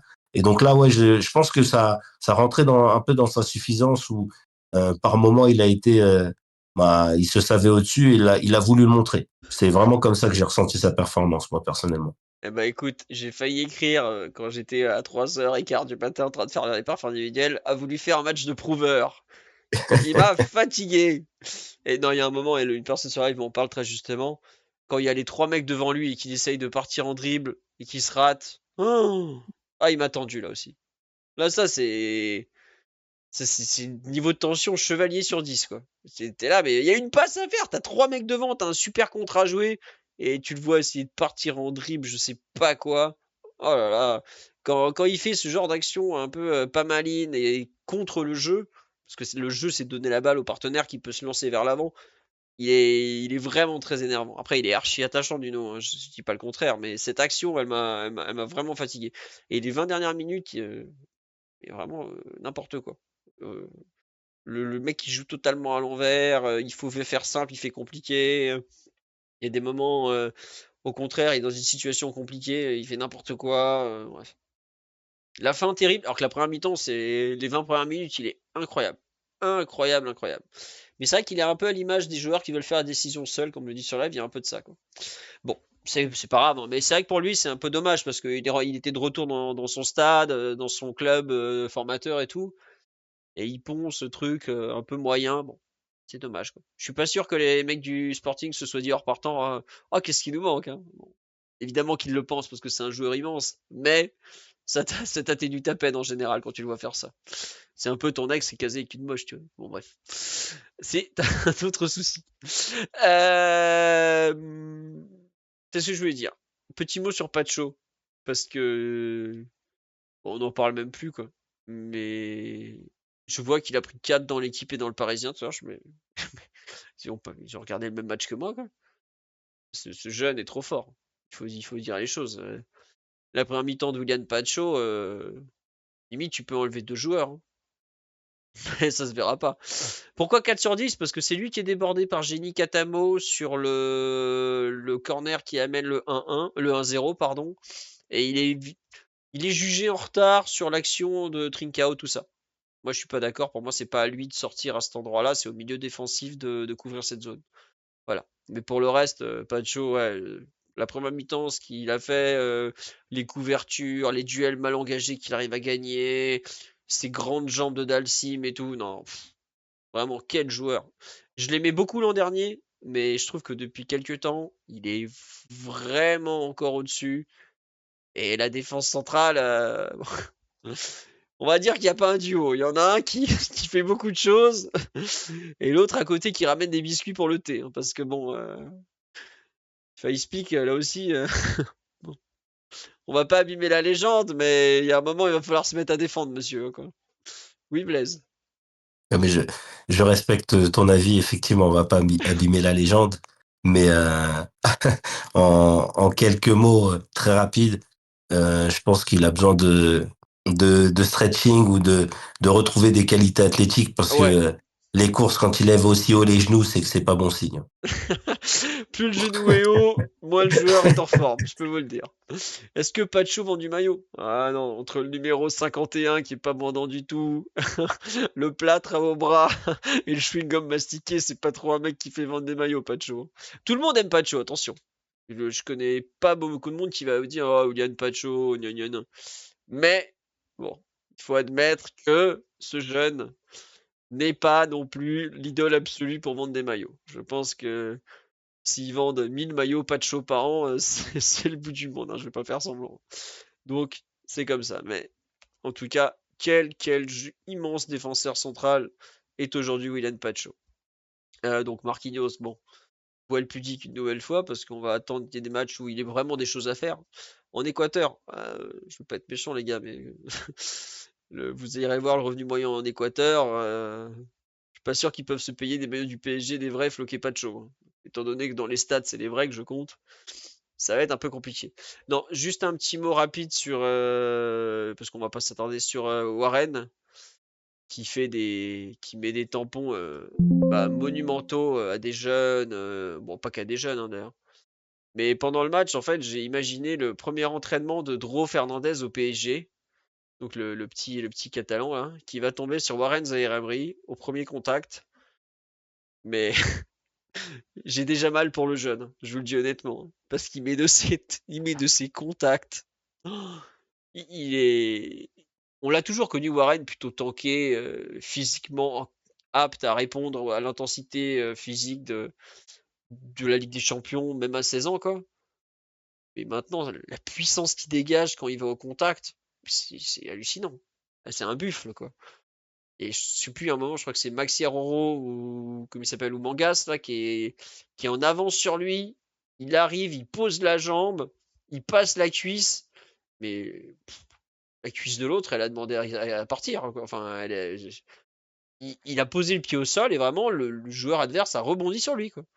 Donc, non, non, incroyable. Après, dans l'utilisation du ballon, je pense que il peut faire mieux. Mais sur la partie contre-pressing du PSG, il a été pas loin d'être le meilleur. Avec Mayulu, dont on va parler, je pense, après. Mais en tout cas, non, vraiment, en partie défensive, il est très très fort. Zaire Emery, meilleur défenseur que Zabardi. Bah, quand il s'agit de faire du duel 1 contre 1 sur le côté, comme ça, bah oui, oui, forcément, oui. Et Warren, il fait 1m75, 78. Il est assez dynamique, il est costaud, il est solide sur les jambes, il est puissant. Ouais, forcément, sur ce genre d'action, il sera plus à l'aise que Zabardi, hein. Après, quand vous le mettez en défense centrale, il faut gagner des duels aériens, c'est peut-être pas la même histoire, mais c'est vraiment un très très bon joueur aujourd'hui capable de jouer à plein de postes, quoi. Blaise, au milieu, est-ce que tu veux évoquer, à part si tu veux parler d'Oren, mais je pensais qu'on allait avancer un peu, je sais pas. Non, Je pense que voilà, t'as pas non plus mis ton Ouais, ouais, ouvrage. non, ouais, non, c'est ça. Il n'y a pas forcément à rajouter de ce que tu as dit. Voilà. Et au milieu, Vas-y, dis-moi. je vais débarrer par le patron du milieu, Le petit qui est Viti. Vitinha, exactement, qui lui aussi était de retour au pays. Et c'est une sensation différente de Nuno Mendes, mais je vais un peu les relier parce que je trouve qu'on a encore sur ce match senti le joueur supérieur qu'il est.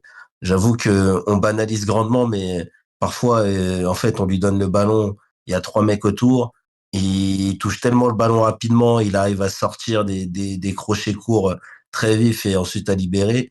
Je trouve que ça, c'est assez peu valorisé, mais globalement, et ça, peut-être depuis les deux, trois derniers matchs où on s'était posé la question s'il jouait à l'économie ou pas. Il y a quand même des choix qui alertent par rapport à ce qu'il avait l'habitude de faire, pas dans le fait qu'il soit moins collectif ou autre, mais il y a moins de réussite. Il y a moins de réussite parce que bah, parfois j'ai l'impression que Vitinha se prend un peu la tête je sais pas si c'est valider le statut qui lui a été donné, mais en tous les cas, ouais, je trouve que dans les choix, il y a un peu moins de justesse, il y a parfois un peu de complications cherchées, mais mais ouais, c'est un joueur, je trouve, qui est globalement supérieur. Je trouve que aussi il a progressé cette saison dans le rôle défensif. Après, il y a quand même bah, des erreurs et aussi je dois dire que le deuxième but, moi, quand je le regarde, même si l'action se déroule et effectivement, lui, il est à un autre positionnement, sa mobilité, elle va bien quand on en a besoin, on a le ballon, ça se passe bien. Mais là, parfois, bah, en fait, ces déplacements latéraux, ils sont pas toujours compensés par un joueur qui est capable d'être avant les centraux, en protection des centraux. Et donc, dans ce rôle défensif, je trouve qu'il y a la liberté qu'il a avec le ballon, en fait, peut nous pénaliser et nous a pénalisé pour parler du match d'hier. Mais après, ouais, non, Vitinha, on peut pas dire que c'est un mauvais match, mais je peux pas dire en fait que, bah, vu le nombre de ballons qu'il avait, vu les options qu'il a pu choisir, on a eu un grand Vitinha malgré, moi, je pense que son match, il est très très honorable. Ouais, ouais, moi j'avoue que je suis un peu moins positif que toi. Évidemment, je te rejoins sur la partie où on banalise un peu trop, comment dirais-je, ce qu'il est capable de faire sous pression et avec le ballon, tout ça. Mais il y a des moments, je trouvais qu'il mettait un peu. Le PSG avait du mal à donner du rythme en fait dans les 30 derniers mètres et je pense qu'il en était un peu responsable aussi, quoi. Et par contre, ouais, les frappes de loin, faut qu'il fasse mieux quand même. Là, il y a des moments, il doit cadrer quoi en fait. Il cadre, il a fait un, il est passé de soit je tire carrément dans les bras du gardien, soit je tire un peu tout autour du but. Donc ça me gêne un peu. Voilà, c'est tout. Euh, Qu'est-ce que je voulais rajouter? Euh, Mayulu. Puisque Mayulu, je vois qu'il y a beaucoup de gens qui le détruisent beaucoup, enfin qui lui en veulent sur ce match et tout. Et j'avoue que je ne partage pas du tout cet avis. Pour moi, il fait. Alors, je vais en faire hurler certains, mais il fait plutôt un bon match, en fait, à mon sens. Dans l'aspect contre-pressing, notamment, pour moi, c'est le meilleur Parisien, hein. Mais il est toujours bien placé, il récupère énormément de ballons, se débrouille pour être ensuite en premier relais très vite sur les actions. Alors, je suis d'accord que dans le jeu, on l'a pas beaucoup vu parce que il a, comment dirais-je, il a été effacé par Doué et Dembélé. Il y a un problème de zone en fait, je trouve. Euh, il joue le poste où il est censé jouer. Il y a Dembélé qui vient dès je crois au bout de 32 secondes de jeu, je crois que j'avais noté. Dembélé est déjà à l'endroit où Seny Mayulu est censé jouer. À partir de là, il doit se déplacer partout par rapport à Dembélé. Et se déplacer par rapport à Ousmane Dembélé, c'est compliqué. C'est quand même un joueur qui bouge beaucoup. Doué, quand c'était pas Dembélé, venait aussi là. Et je trouve qu'il y a ce qu'on demande à Seny Mayulu, c'est vraiment compliqué. Alors après, je suis d'accord qu'il y a quelques mauvais choix. Il y a moi surtout où je lui en veux, c'est dans la surface. La tête qui est trop molle et le tir où il fait n'importe quoi. Il doit faire mieux. Mais dans le jeu sans ballon, il a vraiment été bon. Contre pressing, il a été très bien aussi. Après, bah, c'est dur de trouver sa place par rapport à Dembélé et Doué. Et c'est en ce sens où un joueur comme Neves est incroyable, alors parce que lui y arrive. Mais si Mayulu joue relayeur gauche, je pense, ce match-là, il a beaucoup plus d'espace pour s'exprimer et on parle peut-être de son match très différemment. Autant contre Lille, il avait été vraiment catastrophique, autant ce match, je pense qu'il répond aux attentes du coach, hein. Et il sort parce que bah, c'est un peu le joueur le plus facile à sortir malgré tout, hein. Enfin, c'est plus facile de sortir Mayulu que de sortir Ruiz ou Vitinha, j'en parle même pas. Euh, mais il y a je trouve son rôle est vraiment, vraiment compliqué. Et par rapport à ce qu'il est en mesure de faire pour un joueur de 19 ans, il s'en sort vraiment pas mal du tout. Je sais pas, Blaise, comment t'as lu son match. Moi, je sais que je trouve. Enfin, il n'était pas dans une bonne période avant ce match. Mais je trouve que la rencontre là va plutôt dans le bon sens. Oui, Blaise. Ouais, ouais, c'est ça. Déjà, pour commencer son rôle sans ballon, je trouve que il s'intègre très bien. Et je parle pas uniquement dans le contre-pressing et dans les replacements qu'il peut faire. Je trouve que il essaye, lui, d'être un des joueurs qui apporte de la course, d'être un des joueurs qui crée des fausses pistes et qui est, en tous les cas, essaye de comprendre les déplacements de ses coéquipiers et de l'adversaire avant de solliciter le ballon. Donc, dans ce qu'il fait, comme dans ses courses, je le trouve je l'ai trouvé en tous les cas plutôt juste. Après, Mayuno, c'est un joueur un peu particulier parce que dans le cœur du jeu, malgré son physique, il a pris en masse, mais il est relativement menu. Il est lancé, Il, ouais. il- ouais, il est lancé. C'est un joueur qui aime beaucoup le contact. Il a besoin du contact de l'adversaire. Il a souvent beaucoup de touches de balle et il sert un peu du corps de l'adversaire pour s'orienter et puis l'éliminer sur des petites zones. Donc, c'est un joueur qui, parfois, en fait, donne l'illusion de ralentir la progression du ballon parce il va le toucher plus que les autres. Mais dans la surface, ouais, je trouve qu'il y a un manque de simplicité, ce qui nous avait beaucoup apporté depuis qu'il était rentré dans l'équipe.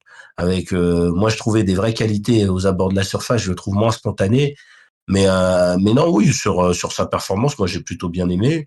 Il sort en toute logique par rapport à l'entrant et puis aussi au fait que il s'éteignait peut-être aussi un petit peu. Mais non, je trouve que l'exigence, elle est bien, mais l'exigence, on doit l'avoir avec des joueurs aussi qui méritent de l'avoir. J'ai trouvé que sur ces dernières semaines, en fait, lire Mayulu, il joue trop, lire Mayulu, il doit sortir de l'équipe. Je trouve que c'est un petit peu beaucoup pour un joueur du centre de formation, un joueur qui continue à apprendre et qui, globalement, quand il est dans l'équipe, même si lui peut avoir des performances en dents de scie, il mérite d'être un joueur du Paris Saint-Germain. Ouais. Donc, non, non, je suis comme toi, Mayoulou, j'ai plutôt bien Bah, aimé et ce sur le qui- temps de jeu qu'il a eu, c'était positif, hein. Sachant que Ruiz est sorti sur blessure mardi soir, on va le revoir en relayeur gauche. Et je pense qu'on reverra un meilleur joueur en relayeur gauche qu'en relayeur droit. Surtout si Neves revient dans l'équipe. Si Neves revient dans l'équipe qui rééquilibre, on va retrouver Mayulu sur des zones à gauche, pour peu qu'il y ait Barcola dans le coin, qui vont devenir, je pense, plus intéressantes. Donc, à voir. Mais en tout cas, je trouve que son match est pas facile à lire, et pas flashy du tout, pas blingos, hein, ça c'est clair. Mais il y a de la moelle dedans. Contre Lille, le match, là, il n'y avait pas de moelle, hein, il n'y avait même pas d'os, il n'y avait vraiment rien de rien. Tout était acheté. Là, je trouve que c'est un peu différent. Hakimi, on verra s'il revient vendredi, parce qu'il n'était pas à l'entraînement réellement ce mercredi. À mon avis, il sera pas là. Autant Mbaye, je pense qu'on va le revoir, et ça va faire plaisir d'ailleurs, notre petit champion d'Afrique. Autant Hakimi, ça va être compliqué. Ruiz, t'as un truc à dire ou pas, Blaise? Bon, mais moi j'ai rien à dire Oh, la petite Non, feinte, moi non non, plus. juste la petite feinte sur le centre qui embarque le défenseur, elle était superbe. Vraiment, action de.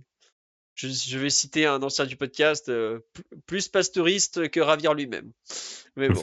Non, vraiment très très belle. Bon, les frappes, faut qu'il arrête, il a trop tiré. Une idée de sa blessure, pas du tout. Il est sorti en boitant, donc peut-être plus articulaire que musculaire, mais pour le reste, non, rien du tout.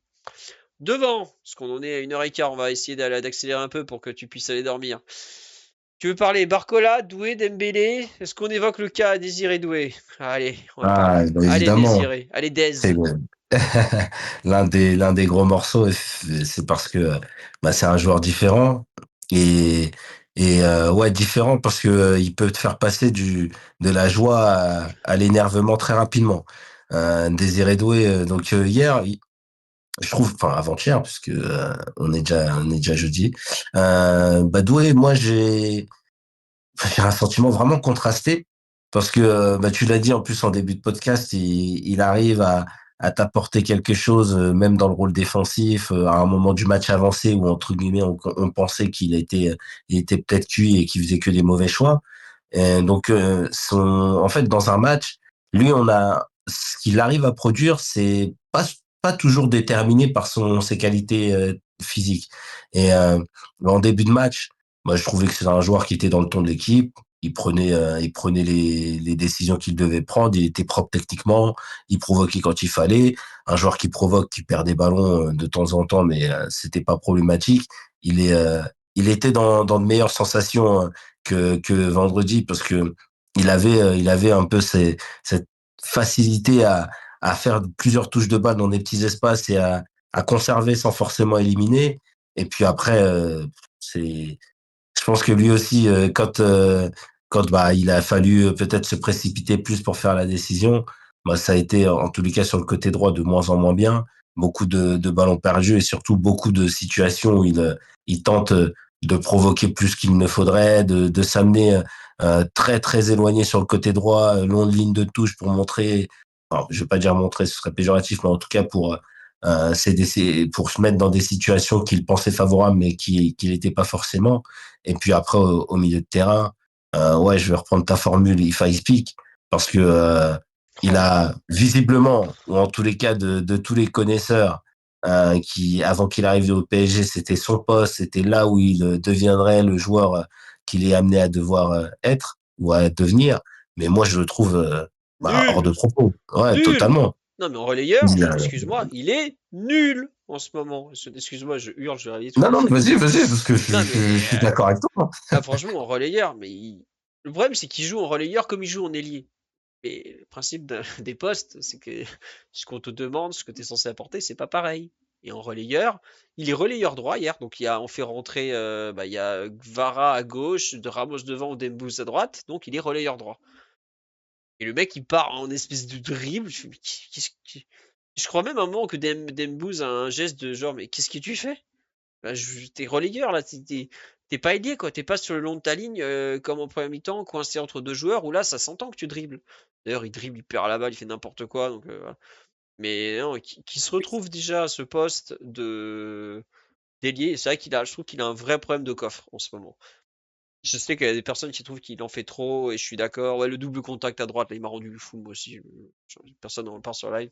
Et en fait, il a beaucoup de problèmes de coffre. À la fin, il avait plus aucune lucidité, donc plus rien, tout ça.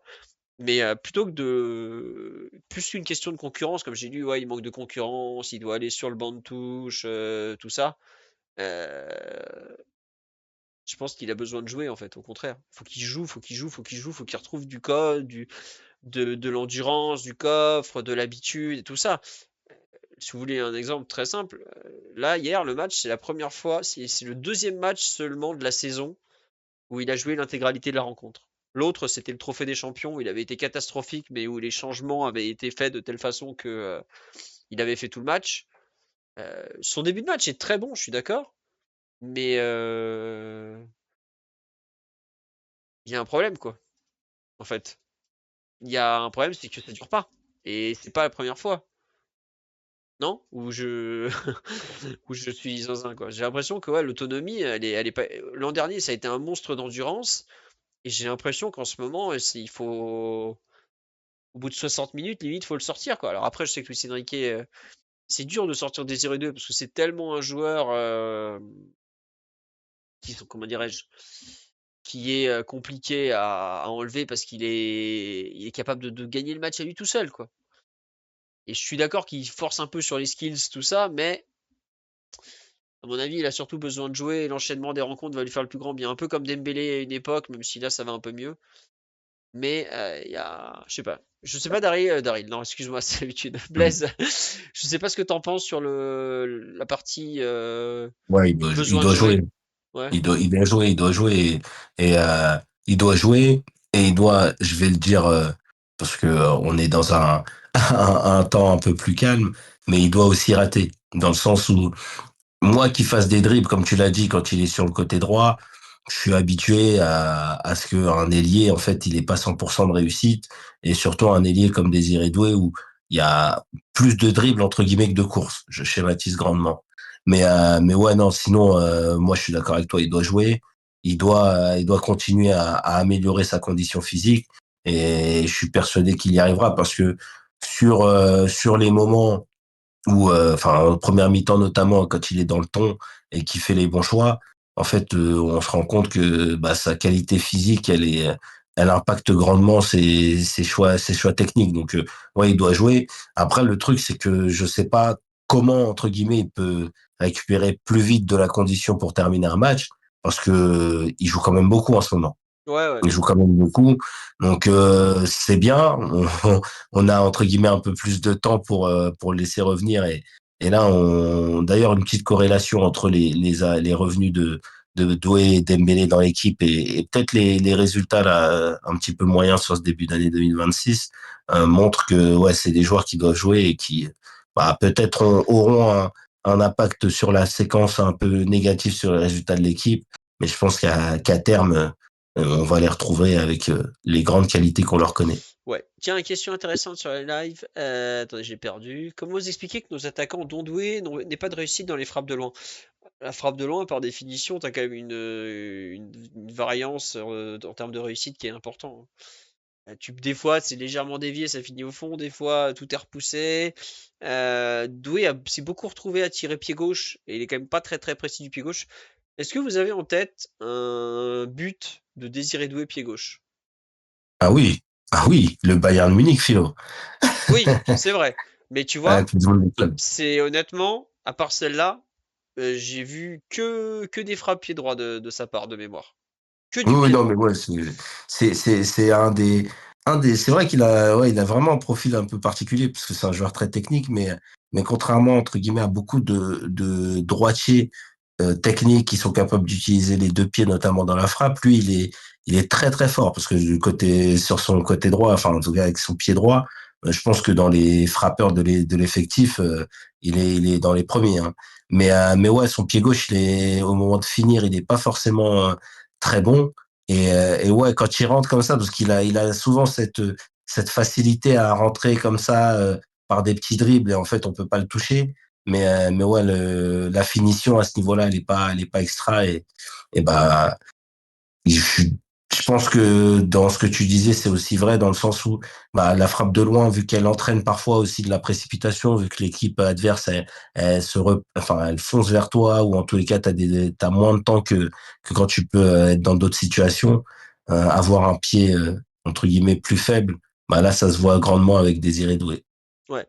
Il y a le but à Brest et j'y pensais, mais la différence, le but à Brest, il est juste face au gardien. Il n'y a pas l'opposition d'un joueur en fait. Il a du temps à Brest. Il est tout seul, il a le temps parce il fait une conduite de balle exceptionnelle, enfin vraiment parfaite. Et donc voilà. C'est juste que quand il est comme ça sur des situations là, comme sur la photo de Romain où il est en train de tirer, il y a des fois, waouh. À Leverkusen, c'est vrai que Leverkusen, il met un joli but pied gauche. Donc je suis un peu dur, mais j'avoue que son pied gauche des fois bon. Je suis pas très fan de ses frappes pied gauche, on va dire. Pied droit, il est capable de faire des miracles, mais ouais. Et Liverpool, ça aurait pu passer, bah oui, mais il n'y a pas eu but. Je suis désolé, les amis.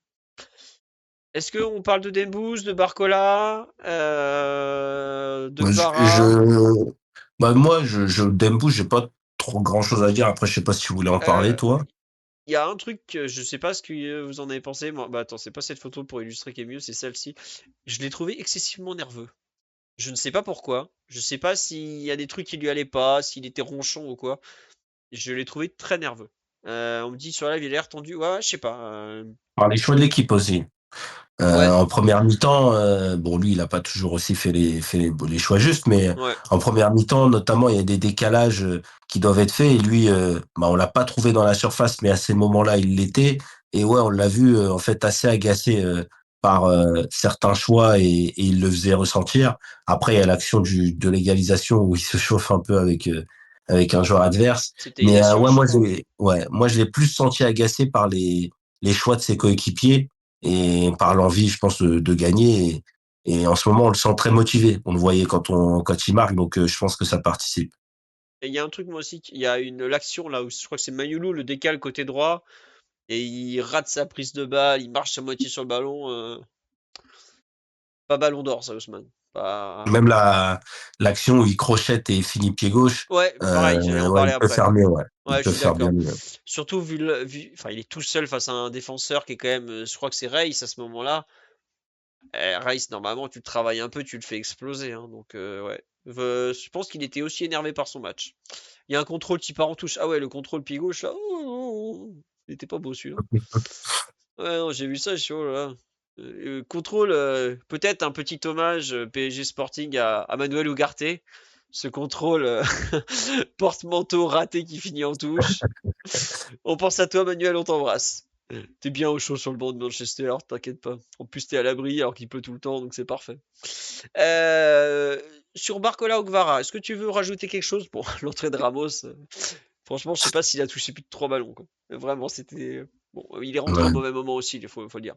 Non, sur le match de Barcola ou Gvara, un truc à rajouter ou pas?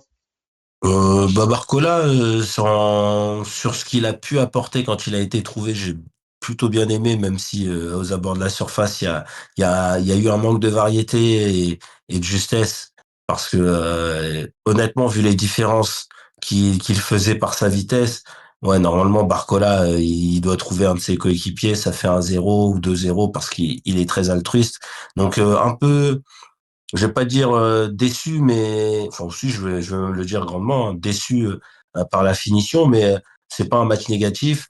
Après, je trouve que en fait, il il se complaît entre guillemets juste dans ce rôle-là parce que il a été trouvé et parfois assez bas sur le terrain et en contre un et il y a pas eu de provocation. Un peu déçu sur cet aspect-là. Et puis quand il bascule côté droit, je sais pas toi, ça moi c'est quelque chose que je note. Souvent sa première touche de balle quand il est à droite, elle est ratée. Ouais, je suis d'accord. Ouais, j'arrive pas trop à me comprendre parce qu'en plus c'est un joueur les changements d'aile et Euh, autres quand il est côté gauche, sa première touche elle est limite de très très grande qualité. et Mais bah, ouais, côté droit, généralement je sais pas, c'est comme si le ballon il rebondissait différemment. je pense que c'est plutôt une question de contrôle. J'ai l'impression que quand il est servi en profondeur, naturellement, il va contrôler soit semelle, soit extérieur pied droit. Alors que quand il est servi de haut but, il contrôle intérieur pour faire contrôle orienté. Je sais pas si tu vois ce que je veux dire. Et quand il est côté droit, à mon avis, il a une perte de repère et il a besoin d'un petit temps d'adaptation pour se mettre. Et c'est vrai que ce que tu dis sur le contrôle quand il est à droite, qui est souvent mauvais, on se rappelle la demi-finale aller à Arsenal, où il s'emmène mal le ballon, ou c'est le retour, pardon, où il s'emmène mal le ballon, euh, alors qu'il y a un boulevard quoi, devant lui. Voilà. Et c'est vrai que ça fait presque un an qu'il a pas marqué en Ligue des Champions, Bradley.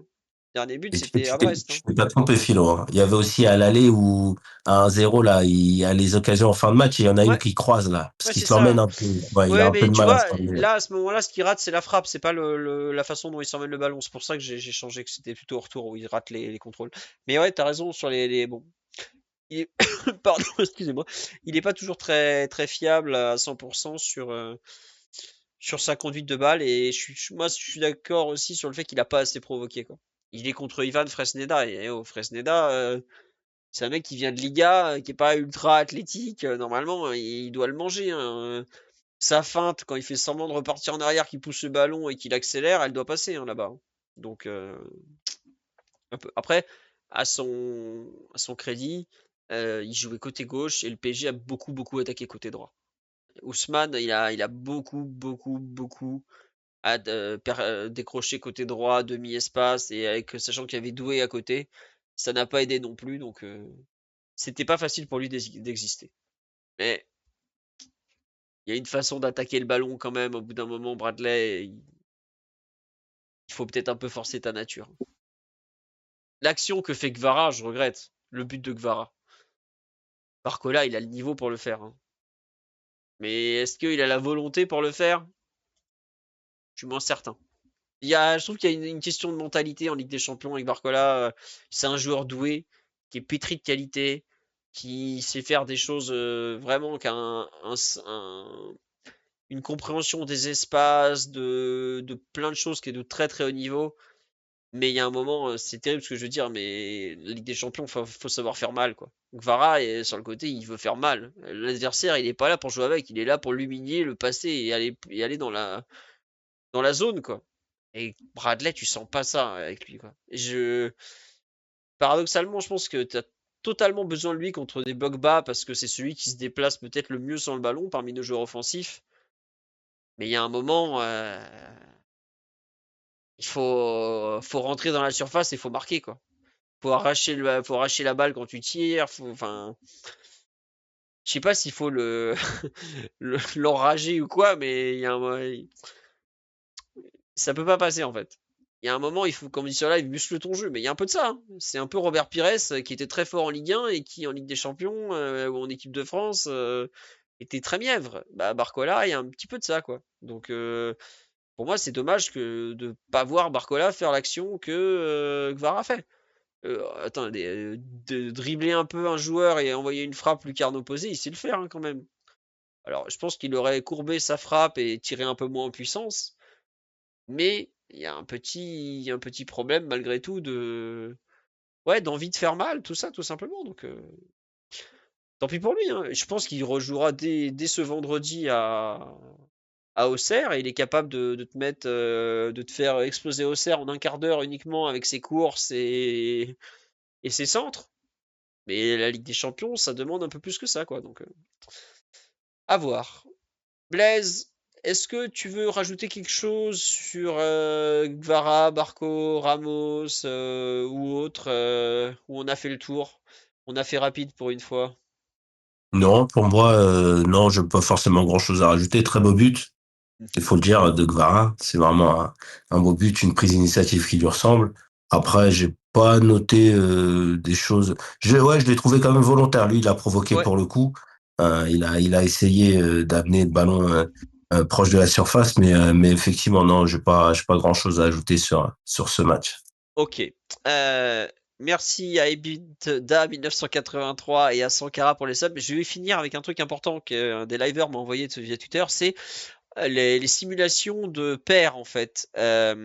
Si on perd le match contre comment ça s'appelle? Newcastle, on risque de finir 13e ou 14e et on jouerait probablement Monaco ou Olympiakos. Bon, ça va, c'est gérable. Et en cas de match nul, on finirait plutôt 11e ou 12e et on jouerait probablement Galatasaray ou Karabakh en comment ça s'appelle? En barrage, voilà. Alors après, les paires, mais ça, il y a tellement de choses qui peuvent se passer ensuite sur la dernière journée que on va pas non plus aller trop loin. Voilà.